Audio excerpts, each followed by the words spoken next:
Today we're going to talk about the relationship between levels of work and innovation. One of our most important principles is the notion that most organizations are what we call an accountability hierarchy.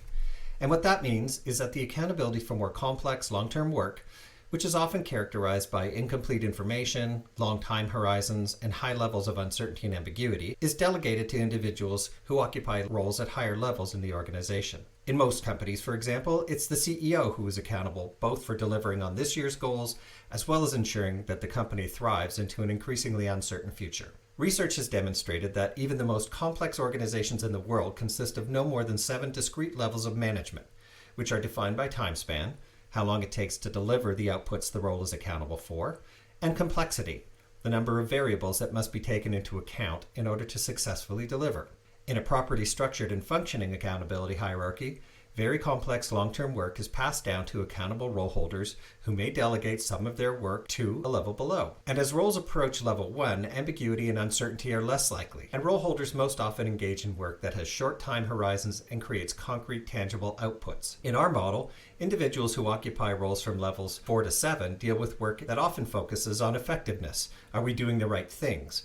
Rather than efficiency. Are we doing things right? Their work can sometimes take years to deliver anticipated outputs. Individuals who occupy roles from level 1 to level 3 are more focused on the present.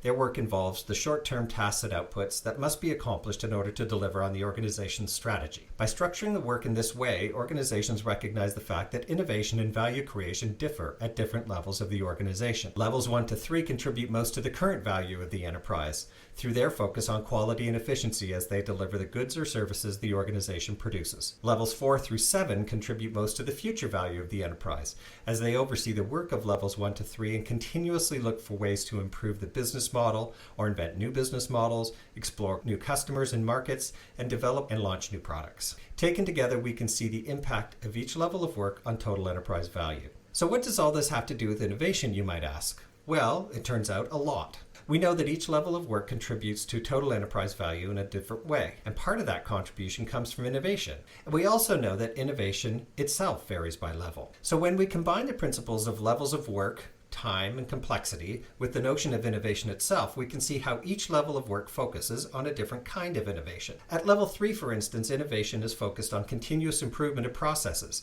in order to improve the efficiency of products required for outputs. Moving up in terms of complexity and time span, level 4 innovation work is focused on new products or services or innovations in new markets.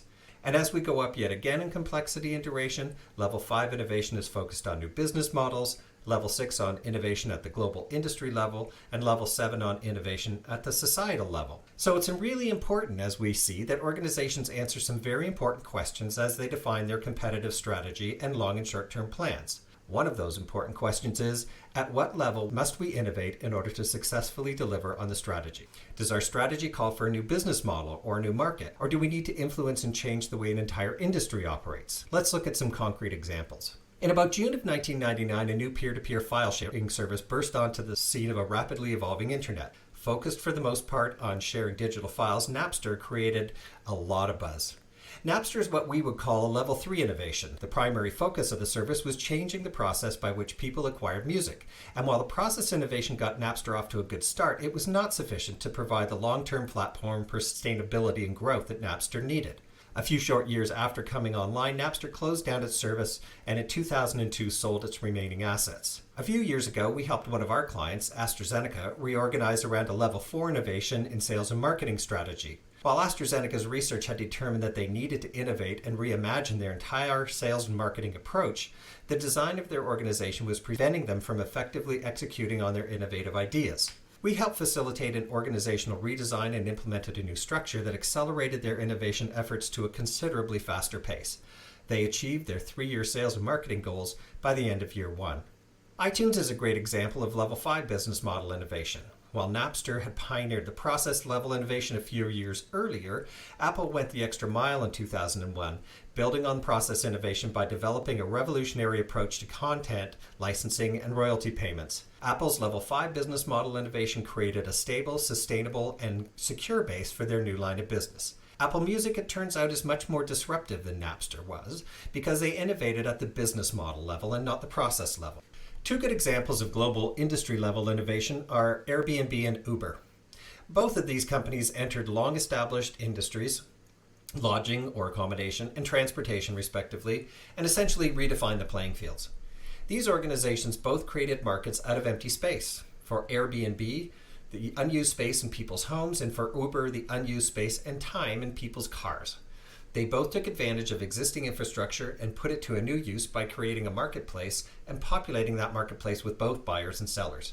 In addition, both of these companies invested a considerable amount of energy, time, and money to influence the legislative agendas in the countries where they operate. So while existing industry players cried foul, there was little they could do to stop these innovators from succeeding. Finally, at the global business level, we would suggest that companies like Google and Tesla are good examples. Both of these organizations have changed the way we experience the world we live in. Google perhaps more at this point than Tesla. Tesla, by some measure, is just getting going.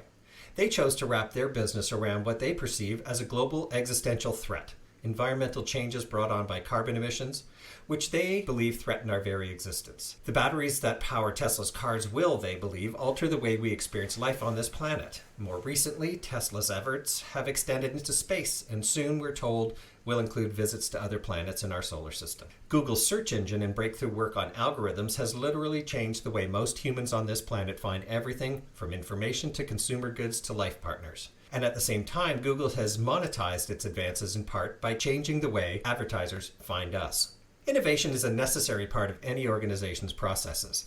And while some organizations seem better at it than others, virtually every organization innovates at some level. For your organization, an important question to answer is, at what level do we need to innovate in order to succeed?